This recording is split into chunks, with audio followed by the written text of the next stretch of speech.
Boa noite, irmãos. Saúdo a todos na graça e na paz do Senhor Jesus Cristo. Muito bem, vamos continuar na nossa exposição no livro de Gênesis. Hoje nós vamos para qual capítulo? Capítulo 18. Já estamos aí no capítulo 18. Está vendo como o tempo passa? Então nós vamos, deixa a palavra de Deus aberta aí.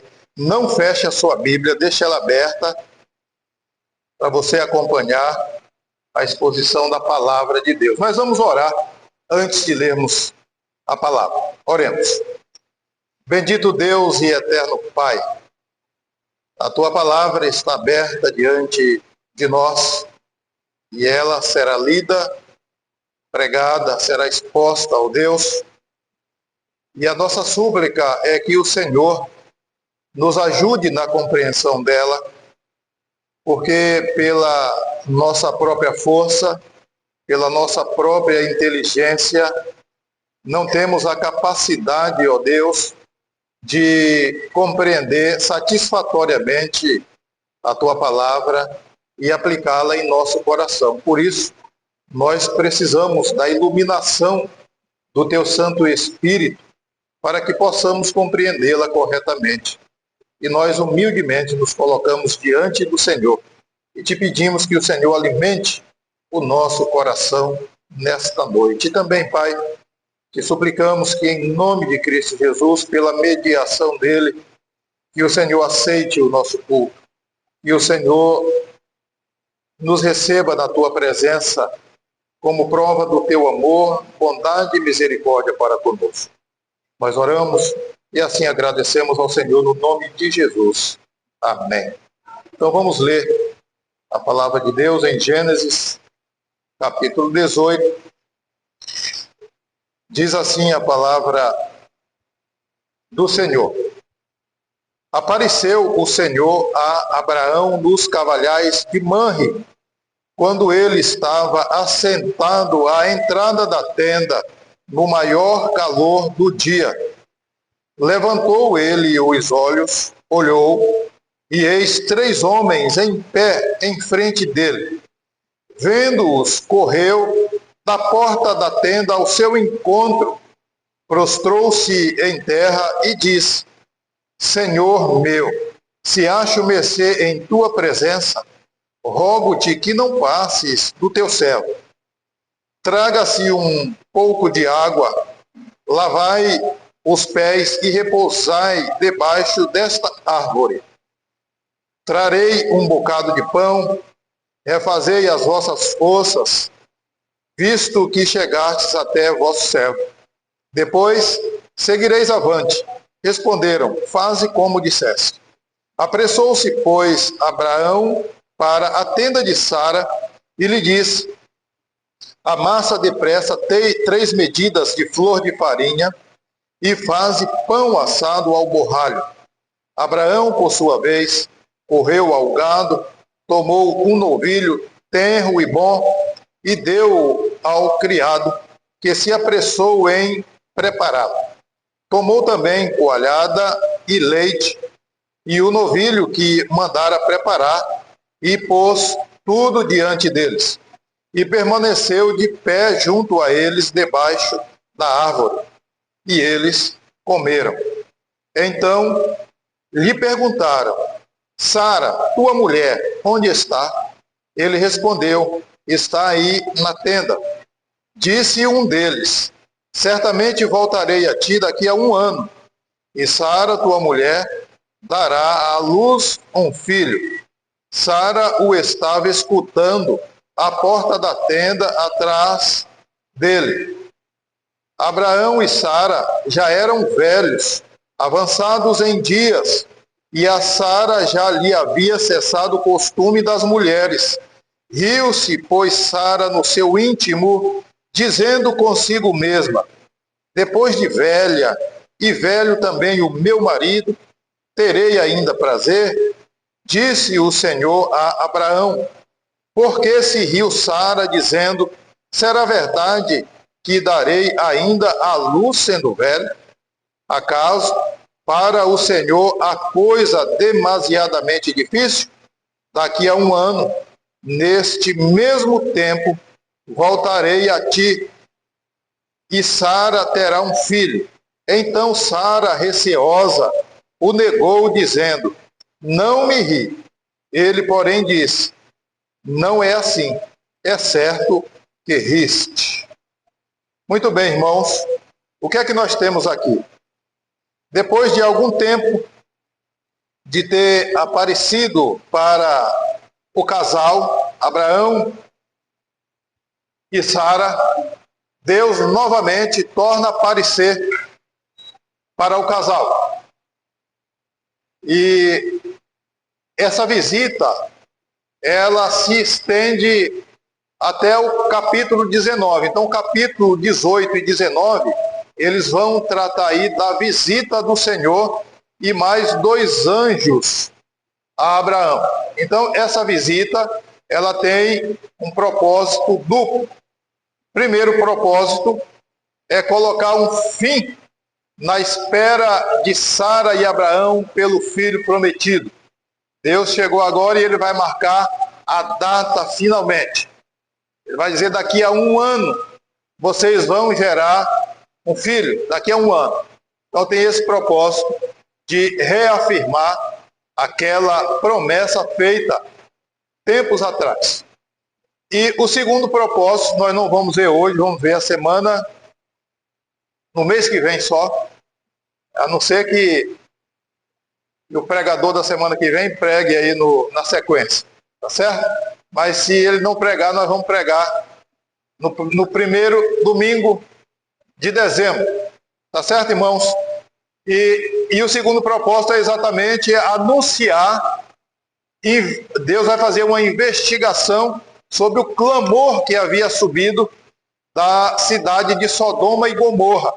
E ele vai anunciar a Abraão que vai destruir aquelas cidades.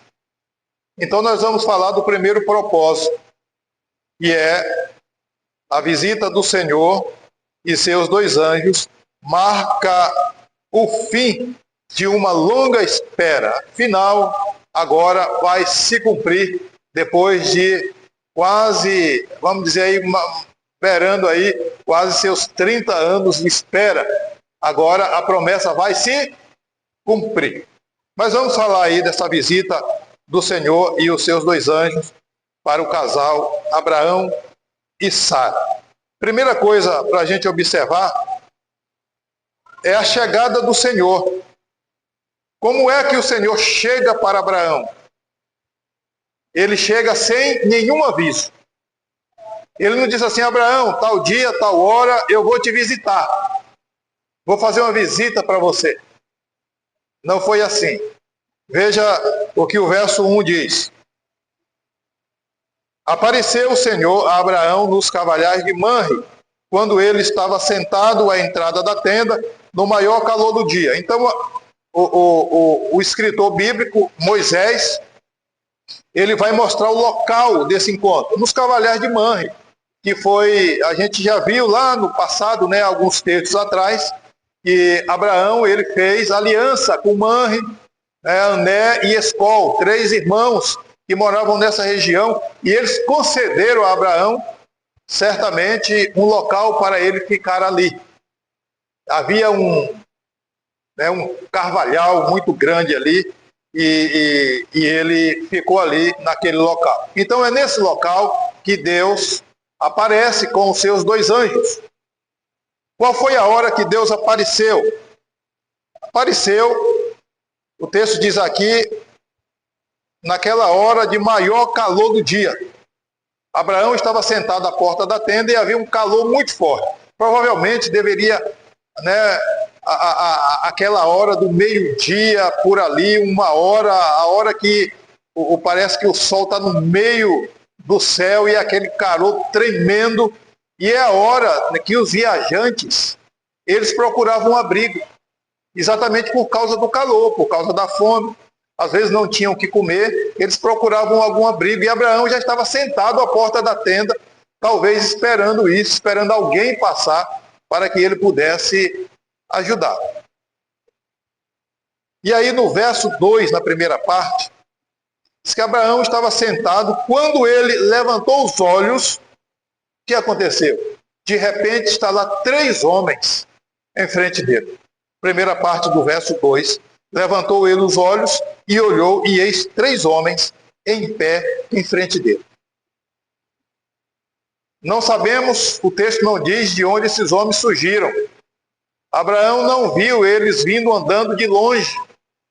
Talvez Abraão tivesse distraído e não percebeu a hora que eles se aproximaram. Mas o texto não diz nada disso. O texto só diz que quando Abraão levantou os olhos, ele se deparou já com 3 homens em frente dele. 3 homens lá.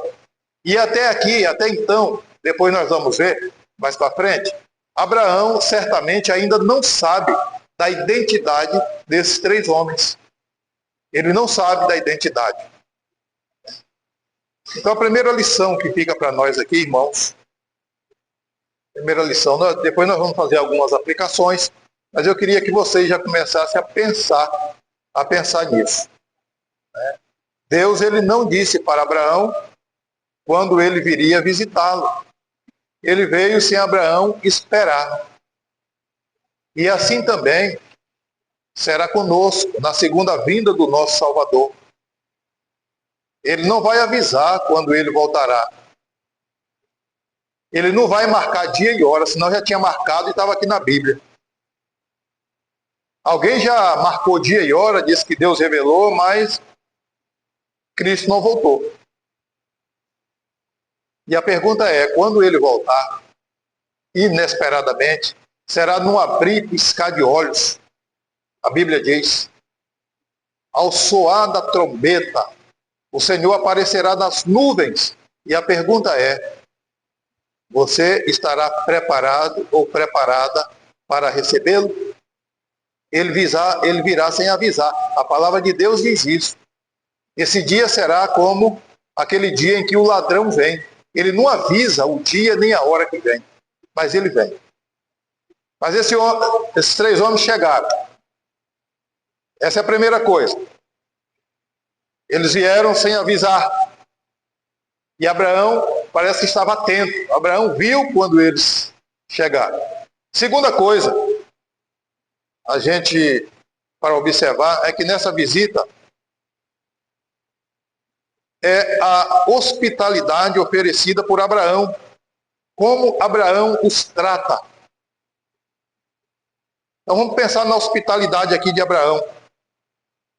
Veja que quando Abraão viu, na última parte do verso 2, vendo-os, correu da porta da tenda ao seu encontro e prostrou-se em terra. Abraão ainda não sabia da identidade. Abraão não estava adorando esses homens. Até então, ele não estava adorando, mas era uma maneira de reverenciar, de respeito. Jacó, quando ele vinha embora da terra do seu sogro, quando ele viu Esaú de longe, o texto diz que Jacó vinha andando e se prostrava diante de Esaú. Foi se prostrando até chegar diante de Esaú, numa maneira de mostrar respeito e reverência por aquela pessoa. Era assim que eles faziam lá no Antigo Oriente. Era um respeito, eles receberam com respeito. A segunda coisa a gente vê na maneira como Abraão recebeu, ele recebe com espontaneidade. Verso 3 ele disse, Senhor meu, se acho mercê em tua presença, rogo-te que não passes do teu servo. O que Abraão quer dizer com isso? Ou seja, não vão embora enquanto eu não cuidar de vocês. É alguém espontâneo para ajudar. Ele está dizendo, não siga em frente. Não passe de mim, mas eu quero ajudar vocês nessa caminhada. Então, Abraão é espontâneo. Ele não fecha a sua porta. Ele não coloca uma vassoura atrás da porta, essas visitas embora. Não. Ele disse, eu quero ajudar. Eu quero ajudar. Vocês chegaram até mim, então eu quero ajudar vocês. E um homem, uma pessoa da aliança, uma família, qualquer pessoa da aliança, ele vai ter essa espontaneidade para tentar ajudar as pessoas. No final, nós vamos ver que é preciso cuidado. É preciso cuidado até para ajudar pessoas hoje. Né? Preciso muito cuidado. Né? E Abraão tem essa espontaneidade. Mas ele também, ele trata essas pessoas com bastante humanidade. A terceira coisa, a gente observar. Por que nós dizemos isso? Podemos dizer isso. Veja aí no verso 4, a primeira parte. Diz, traga-se um pouco de água e lavai os pés. Então Abraão, ele deu ordem lá de só traga-se água para lavar os pés desses viajantes. Imagina as pessoas andando antigamente por aqueles desertos. Às vezes eram terrenos cheios de pedra, poeira, e danificava. Eles não tinham um calçado preparado assim como o nosso, né, para andar. Era sandálias, né, de couro amarrado nos pés. Então aquilo machucava muito os pés, feria os pés. E lavar os pés era refrescar, não é? Dar uma animada nesses viajantes, prepará-los para que eles possam seguir a caminhada. Então Abraão mandou trazer água para lavar os pés. Lembra de Jesus lavando os pés de seus discípulos? Mostrando toda a humildade, ou seja, a servidão. Então Abraão, o homem da aliança, Abraão era o chefe daquele clã, era muita gente que tinha ali.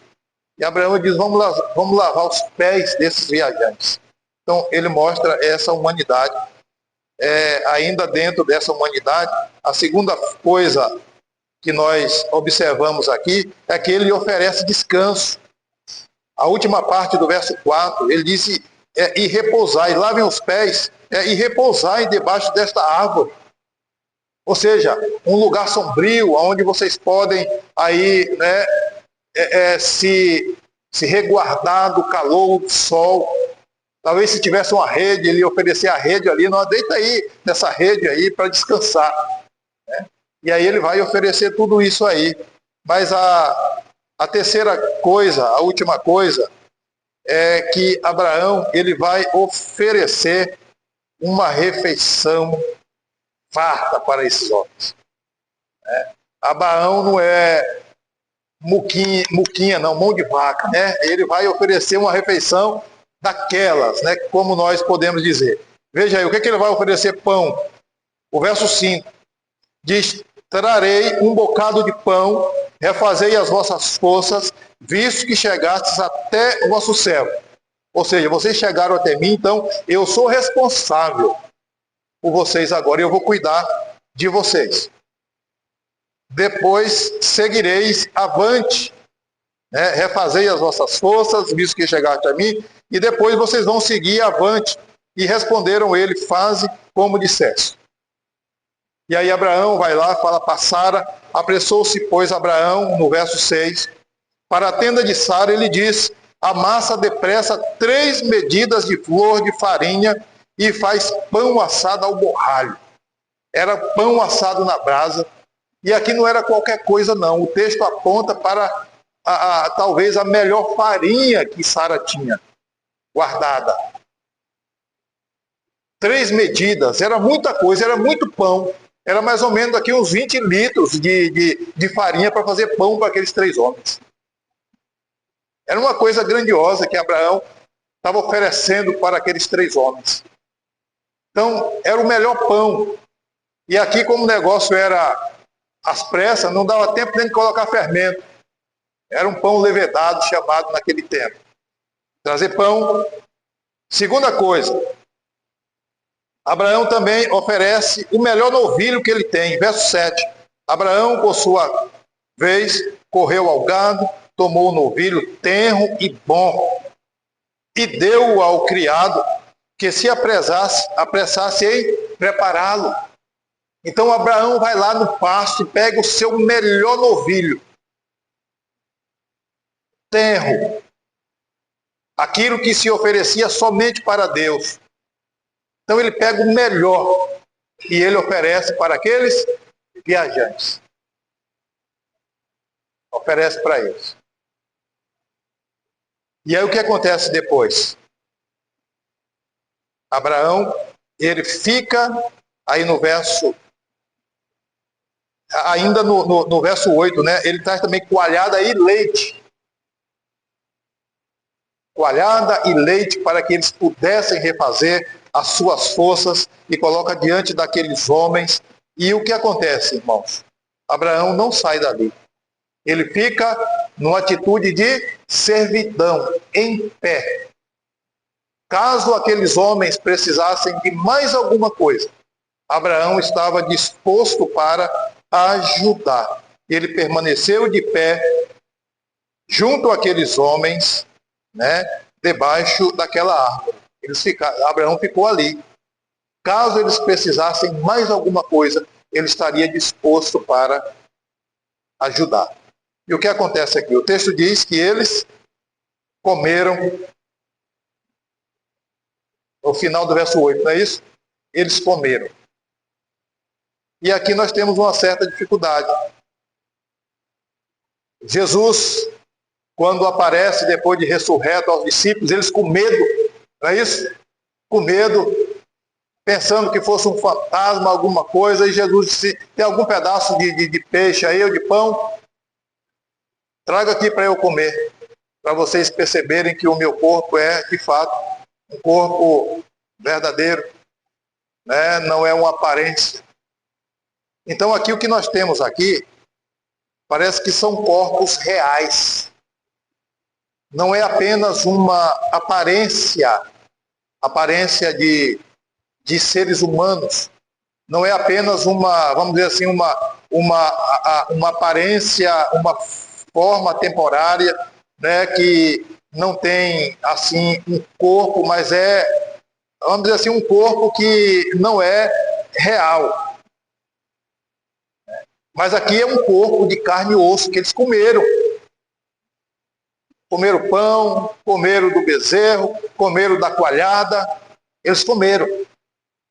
E é algo difícil para a gente entender isso. Alguns entendem o seguinte, que Deus ele criou esses corpos, usou esses corpos e depois ele os destruiu. Né? Isso alguns teólogos dizem, mas o texto não diz. O que nós sabemos é que Deus, ele chegou a Abraão, ele e os anjos, em forma de seres humanos, e parece que os corpos aqui são, de fato, reais. E o que isso ensina para nós, já naquele tempo, né? Vai nos apontar para a encarnação do nosso Senhor Jesus Cristo. Ou seja, Deus, ele vai não só tomar forma de um homem, mas ele vai se tornar um homem real, para que possa derramar o seu sangue por nós. E talvez seja isso que nós temos aqui. Ou seja, Deus já mostrando para o nascimento do nosso Senhor e Salvador Jesus Cristo. Mas eu queria destacar outra coisa aqui nessa hospitalidade de Abraão. Vocês perceberam aqui que nós temos uma família, um clã, ou uma igreja que caminha redondinha, perfeitamente. Nós temos uma família onde todos têm a sua tarefa e todos a executam bem, desde Abraão, Sara, aos empregados, aos servos. E é bom quando tem uma igreja, uma família assim.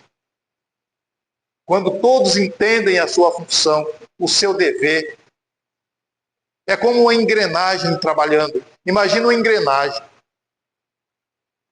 Se a engrenagem não trabalha perfeitamente, uma é mais preguiçosa, não roda, aqueles dentes vão montar, vai quebrar e aí vira uma bagunça brava.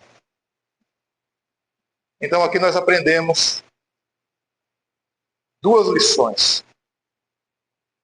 Nós devemos ser hospitaleiros. Nós devemos cuidar bem daqueles que chegam até nós precisando de alguma coisa. Nós precisamos oferecer o melhor que nós temos. Não devemos ser mesquinhos. É verdade que tem muitos aproveitadores. E no final eu vou contar umas duas historinhas para vocês reais. Historinha real, tá certo? Que eu presenciei, não foi que me contaram, não. Para vocês perceberem que a gente precisa ter algum cuidado para ajudar certas pessoas. Né? Mas nós devemos ajudar. na dúvida, sem nos prejudicar e sem prejudicar o próximo, nós até devemos ajudar certas pessoas, mas nós devemos tomar cuidado. E a segunda coisa é que uma igreja e uma família que pertencem à aliança, elas precisam trabalhar de modo sincronizado. Elas precisam trabalhar de tal forma que um não recarregue ao outro, que cada um cumpra fielmente com as suas obrigações, com seus deveres.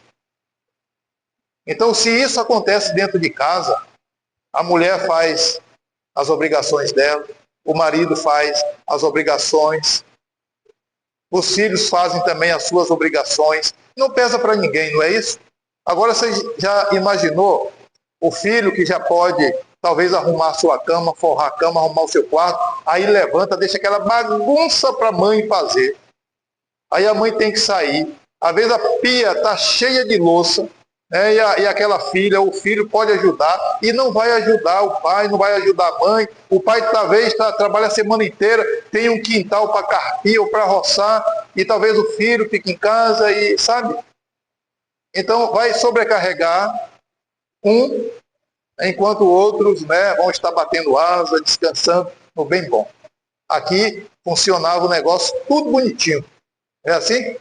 Então, quando dentro de casa e dentro da igreja essas coisas acontecem, a igreja vai caminhar redondinha. Todo mundo realizando as suas funções.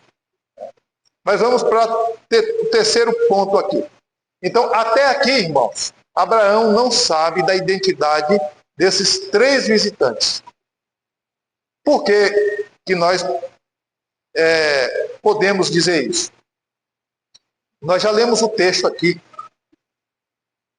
Hebreus 13, onde o escritor diz assim: não negligencieis a hospitalidade, porque alguns praticando-a sem saber acolheram anjo. Ele está se referindo a quem? A esse episódio aqui.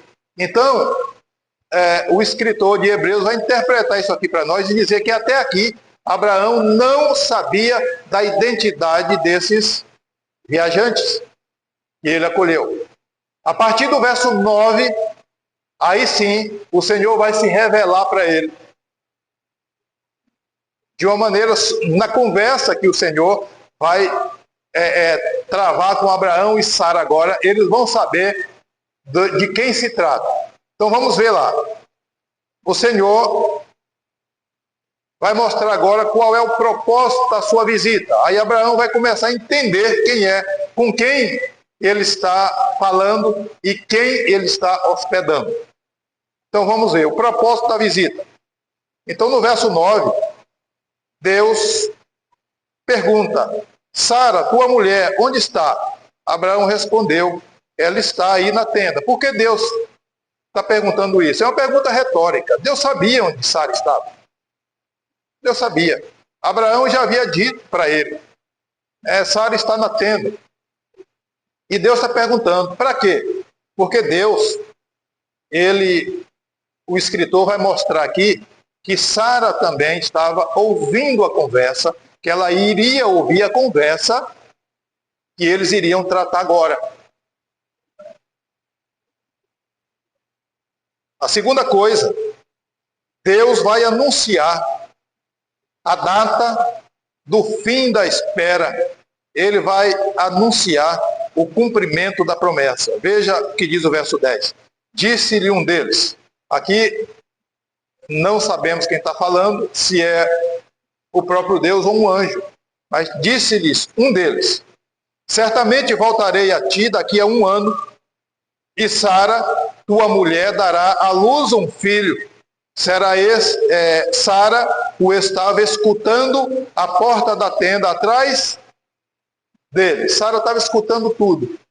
Deus está dizendo: daqui a 1 ano eu voltarei a você, e Sara, ela vai carregar um filho nos braços.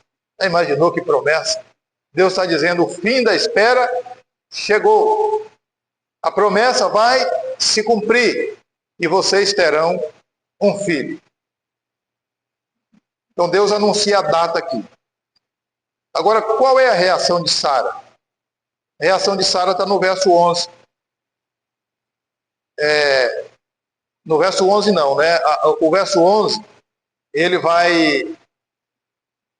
o autor, ele vai colocar o verso 11 aqui, e ele diz o seguinte: Abraão e Sara já eram velhos, avançados em idade. E a Sara já lhe havia cessado o costume das mulheres. Por que ele está colocando isso aqui? Está fazendo questão de ressaltar isso aqui. Abraão era velho e a Sara já havia cessado o costume das mulheres. Ou seja, o ciclo, né? Então Sara não ovulava mais, e havia cessado o costume das mulheres, e ela não engravidava, né? Desde quando ela podia engravidar, não engravidou, e agora muito menos ainda. Abraão, já de 100 anos, Sara vai fazer seus 90 anos. Então, o autor ele está mostrando que havia uma dificuldade para que isso acontecesse. Ele vai fazer questão de mostrar essa dificuldade. Para quê? Para mostrar a reação de Sara. E qual é a reação de Sara aí no verso 12? O texto diz: riu-se, pois, Sara no seu íntimo, dizendo consigo mesmo: depois de velha e velho também o meu Senhor, terei ainda prazer. O que Sara está dizendo aqui é o seguinte: é impossível. Nós vimos a semana passada que o riso de Abraão não foi um riso de incredulidade, apesar que alguns vão dizer que foi incredulidade. Mas o riso de Sara aqui, pela repreensão que vem logo depois, é o riso de incredulidade de quem não crê nas promessas do Senhor. Sara está dizendo: por acaso eu ainda terei prazer? Pode ser prazer de, com essa idade, carregar um filho no ventre e tê-lo nos braços. Eu vou ter esse tipo de prazer, sendo já velha e velho também o meu marido. Então o que é que Sara vê? Ela vê na velhice, no problema que ela sempre teve, um empecilho para se cumprir a promessa de Deus. Ou seja, para ela, o problema é maior do que o poder de Deus, e isso não vai acontecer. É isso que Sara está olhando. Ela está fixando a sua mente, os seus olhos no problema e não no Deus da promessa. Ela não está acreditando na palavra de Deus. E aí, essa incredulidade vai gerar uma reação em Deus. E o Senhor vai então repreender a Sara aqui no verso 13. Veja, Deus vai dizer o seguinte: disse o Senhor a Abraão: por que se riu Sara, dizendo: será verdade que darei ainda à luz sendo velha? Meus irmãos, e aí Deus continua perguntando: acaso para o Senhor, verso 14, a primeira parte, a coisa demasiadamente difícil? E Deus vai confirmar. Deus está dizendo: olha, daqui a 1 ano, sim, nesse mesmo tempo voltarei a ti e Sara terá um filho.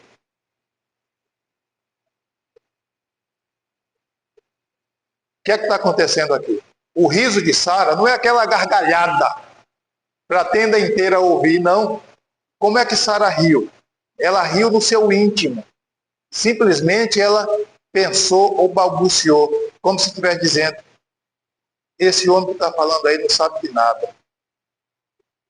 Esse homem que está falando aí não sabe do meu problema. Ele não sabe que eu sou velha, que o meu marido é velho, e acima de tudo eu sou estéril. Não posso ter filho.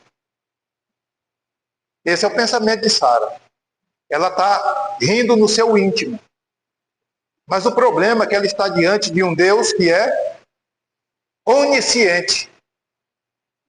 Um Deus que conhece até os nossos pensamentos. A palavra ainda não nos chegou à língua e o Senhor já conhece todas. Então Deus sabe o que se passa em cada coração.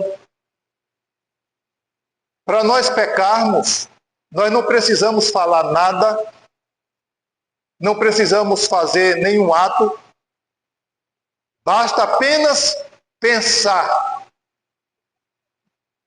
Jesus, ele diz que um assassinato, um adultério, não acontece só quando a pessoa vai lá e pratica o ato. Mas ele diz, se você pensou no seu coração, você já pecou. E por que Deus sabe que a gente peca? Porque ele é onisciente. Ele sabe de tudo que se passa no nosso coração. E a gente não pode mentir para Deus. E Sara cometeu esse pecado. Agora, ela descobriu por quê. O texto diz que agora, temerosa, receosa, ela comete outro pecado. Qual é o pecado? Ela diz assim, no verso 15, eu não ri. Ele diz que receosa, ela disse assim, eu não ri. Ou seja, sabe o que ela está dizendo? O Senhor está mentindo. É exatamente isso numa linguagem, né? Eu não ri. O Senhor está entendendo as coisas mal. Qual era o correto para Sara? Confessar o pecado e dizer, me perdoe, Senhor. Realmente eu duvidei do Senhor. Mas ela comete outro pecado. Né? Um abismo chama outro abismo. Lembra de Davi? Cometeu um pecado, aí cometeu outro, e aí se enrolou todinho. É o que Sara está fazendo aqui. Ela, em vez de reconhecer a onisciência de Deus, ela diz que Deus está enganado, que ela não riu. E Deus está dizendo, é certo que você riu, eu sei que você duvidou. Então, meus irmãos, aquele dia, diante de Deus, quando nós chegarmos para acertar as nossas contas diante dele, o sábio lá em Eclesiastes, ele diz que Deus ele vai trazer a juízo todas as obras que nós fizemos. Todas. As boas e as más.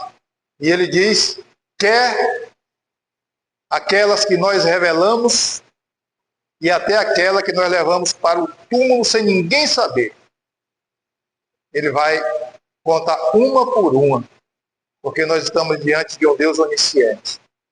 E ele vai julgar cada pensamento, cada palavra frívola que não serve para a glória de Deus.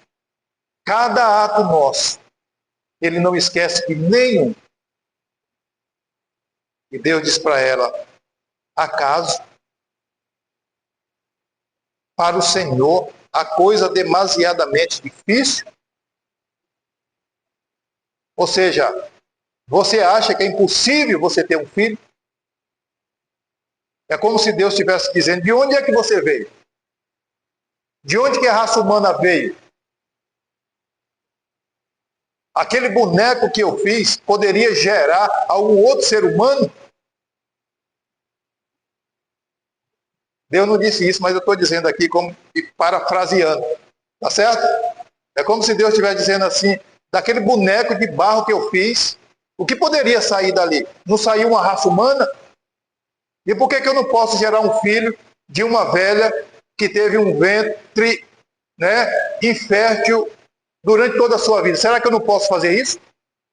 Olha para o céu, para tudo que foi criado. E como é que eu criei isso? Existia alguma coisa? Do nada eu criei tudo. E eu não posso tirar um filho do seu ventre? Você duvida disso? Então, é mais ou menos isso que Deus está dizendo para Sara aqui, fazendo ela refletir no tamanho do seu pecado. Meus irmãos, outra coisa interessante aqui é que Deus ele fala para Abraão. Ele disse assim, Abraão, por que Sara riu no seu íntimo? Ele não vai lá e fala para Sara, né? Porque Abraão era o cabeça do lar. era o cabeça. Então Deus, ele disse para Abraão, por que Sara riu? E Deus repreende Sara através de Abraão ali, né? Repreende Abraão, e Sara estava ouvindo, e ela disse, eu não ri, né? E Deus está dizendo, é certo que você ri.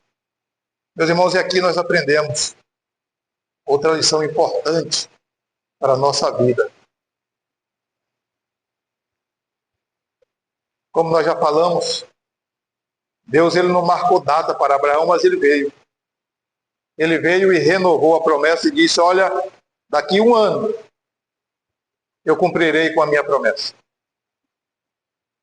Certamente Deus já marcou a data, não tenho dúvida disso.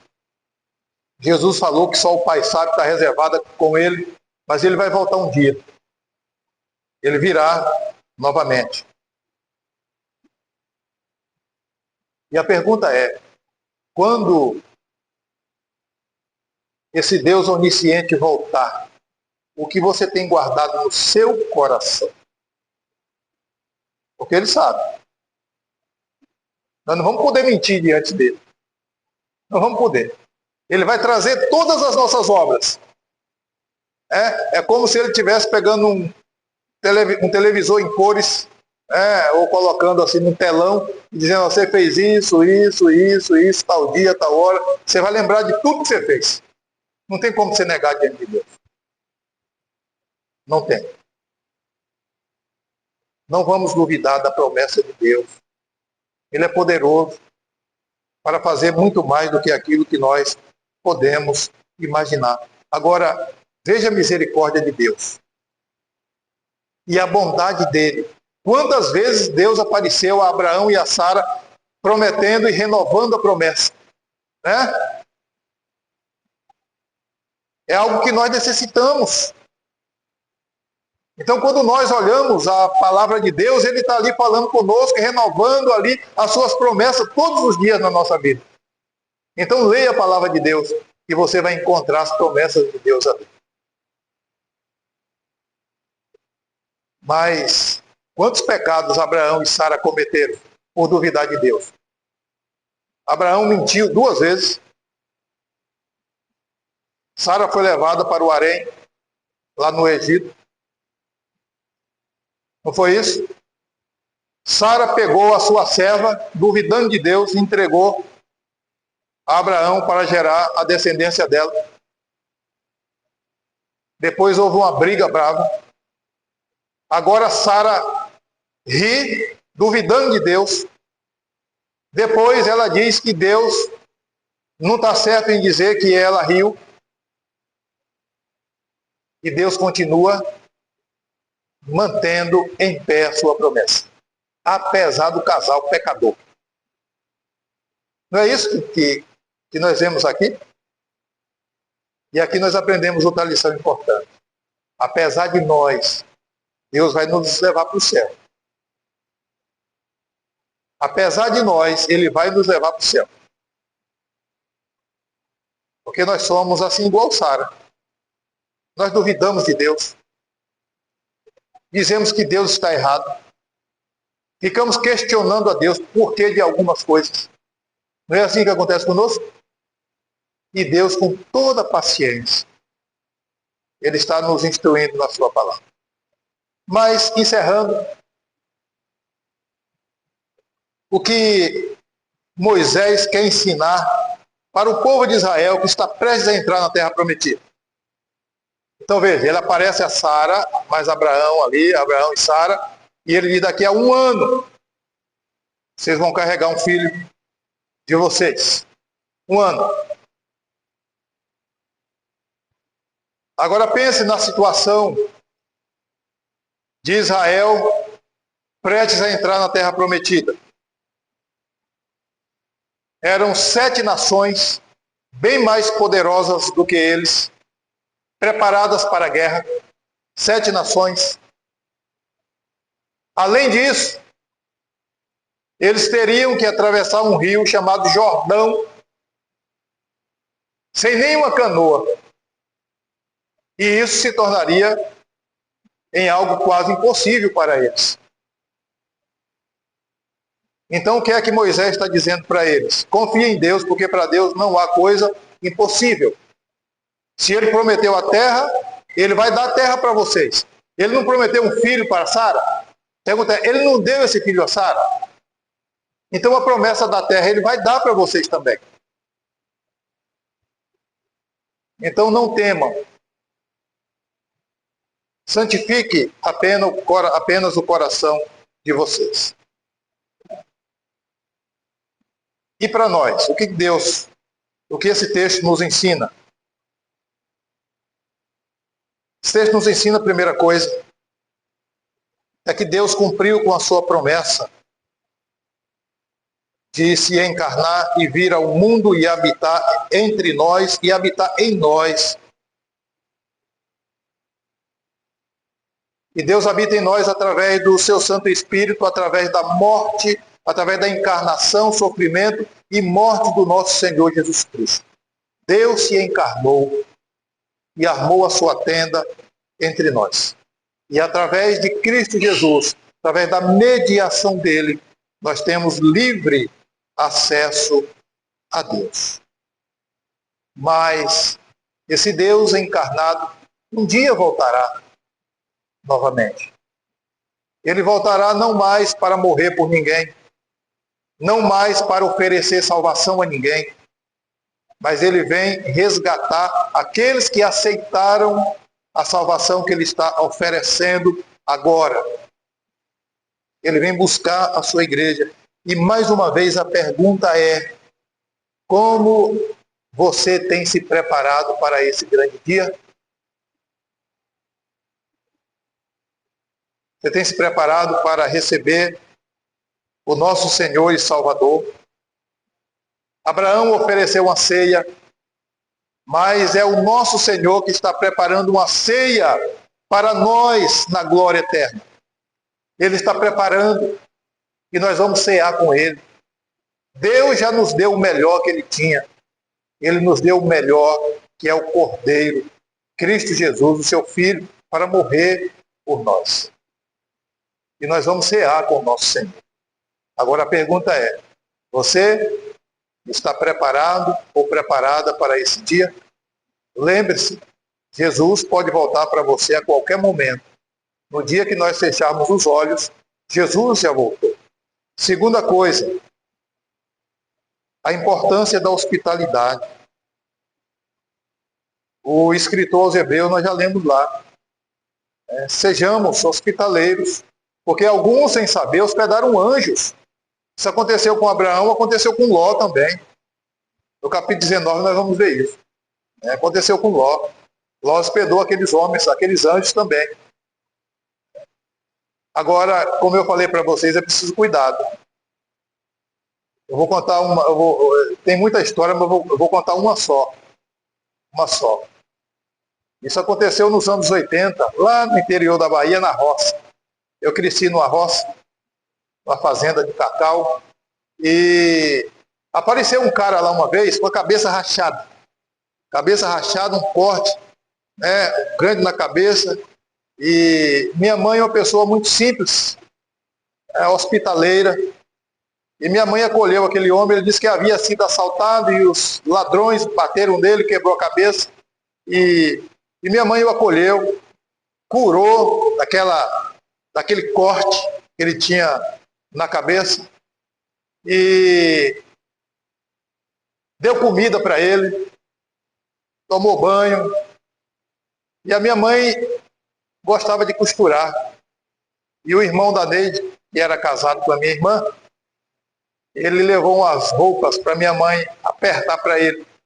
E aquele hóspede foi dormir, só que no outro dia, quando minha mãe levantou, cadê o hóspede? Tinha ido embora e tinha levado as roupas do meu cunhado. Roubou a minha mãe. E aí se descobriu o seguinte, que ele estava numa certa fazenda, foi roubar e bateram nele, quebrou a cabeça e ele fugiu. Era um ladrão. Mas minha mãe hospedou. Então a gente precisa tomar cuidado. Tem muitos aproveitadores por aí. Mas isso não nos deve impedir de ajudar algumas pessoas. Eu não aconselho que vocês levem para dentro de casa alguém que vocês não conheçam. Mas se chegar pedindo comida, geralmente comida a gente não nega. Só quer comida, só eu vou fazer um prato de comida para você e vou lhe dar. Então a gente precisa ajudar, mas com cautela, com cuidado, para você não colocar em risco a sua família. Nós vivemos em um mundo diferente daquele que Abraão viveu. Então é preciso muito cuidado, mas a hospitalidade deve estar no nosso coração. É o que depender de nós, vamos ajudar o nosso próximo. Terceira coisa, irmãos, vamos lutar para formar uma família e uma igreja que vive em harmonia, que não tenha aproveitadores, que cada um cumpra a sua parte dentro de casa, na igreja. Isso não vai pesar para ninguém. A gente vê aí depois, muitos filhos aproveitando dos velhinhos, dos pais, vivem desordenadamente. E vice-versa também, a gente vê acontecer. Sobrinhos, tios, que não cumpriram com a sua parte e agora se tornam um peso para as outras pessoas. É verdade que por um motivo de força maior, a gente pode precisar de ajuda das pessoas, mas não por culpa nossa. Então vamos fazer a coisa direitinho aí, para que a nossa família seja uma engrenagem que trabalhe muito bem. Em quarto lugar, Deus conhece o nosso coração. Ele sabe tudo aquilo que pensamos, aquilo que podemos fazer às escondidas, Ele sabe. Então o que é que nós devemos fazer? É impossível que a gente não peque, mas não vamos fazer como Sara e nem como fez Davi, que pecou e tentou negar diante de Deus, escondeu o pecado diante de Deus. Vamos confessar os nossos pecados. A palavra de Deus nos diz que Deus é fiel e justo para que, quando nós confessamos os nossos pecados, Ele vai perdoar, e não só perdoar, mas vai nos purificar de toda injustiça. Então, não tente enganar a Deus, porque Ele conhece o nosso coração. E, em último lugar, confia em Deus, porque Ele é poderoso para cumprir com cada promessa que Ele prometeu a respeito dos seus eleitos, a respeito da sua igreja. E que Deus abençoe a sua vida.